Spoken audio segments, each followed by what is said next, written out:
Beats. When two sound waves of different frequency approach your ear, the alternative constructive and destructive interference causes the sound to be alternatively soft and loud, a phenomenon which is called beating or producing beats. A beat frequency is equal to the absolute value of the difference in the frequency of the two incoming waves. Arising from the simple interference, the applications of beats are extremely far-ranging. If you consider F1 to be one frequency that's coming in and F2 to be the other frequency coming in, then the beat frequency is defined by F2 minus F1. The two waves would interfere with each other, and they would either reinforce each other, constructive interference, or they will subtract from each other, as the case is destructive interference. So if you have two waves that are coming in called F1 and F2, which are not too different in frequencies, and say the waves start out in phase so that they add up together, the red wave is considered to have a slightly higher frequency than the purple wave, so it gradually gains on it and eventually gets 1/2 cycle out of phase. At this point, the two component waves cancel each other out and the amplitude of the blue curve will be 0. After an interval of time, they will get back in step again, as it's shown on the next slide.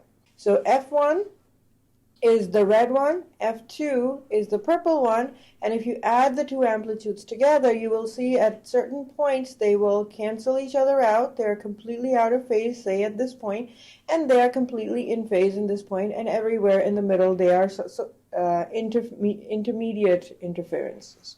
So the F beat will be F2 minus F1, and the beating phenomenon would look like this. The beat frequency can also be called at the rate of throbbing. The number of beats per second equals the difference in frequency between the two interfering waves. The slow periodic variations in the amplitude at frequency delta F are called beats. Another way to look at it will be this. So if you have two tuning forks slightly together, when it comes to your ear, they will be slightly a difference apart. So when two tones with similar frequencies, F1 and F2, are sounded in the same space, their interference will cause beats.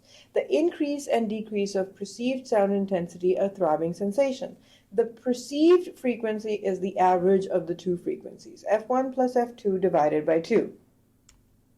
So now let's do an example. Two tuning forks with slightly different frequencies are struck simultaneously and the sound waves travel to our ear. Let the first tuning fork is at frequency 512 Hz and the second tuning fork is at 504 Hz. What is going to be the beat frequency and what will we hear? So the beat frequency, very simply, is going to be F2 minus F1. So if we take 512 and subtract 504, we will get 8 Hz. But what will we be actually hearing? So what we will hear is F1 plus F2 divided by 2, and it is going to be 508 Hz. But where is this phenomenon of beats used? Well, one, it is used in tuning musical instruments. So in order to tune a guitar, one way is to compare the frequencies of various combination of pairs of the guitar strings. It is easy to tell whether the two strings are different in frequency by even as a little of 1 Hz, and it's not necessary to have a great care for recognizing a particular frequency.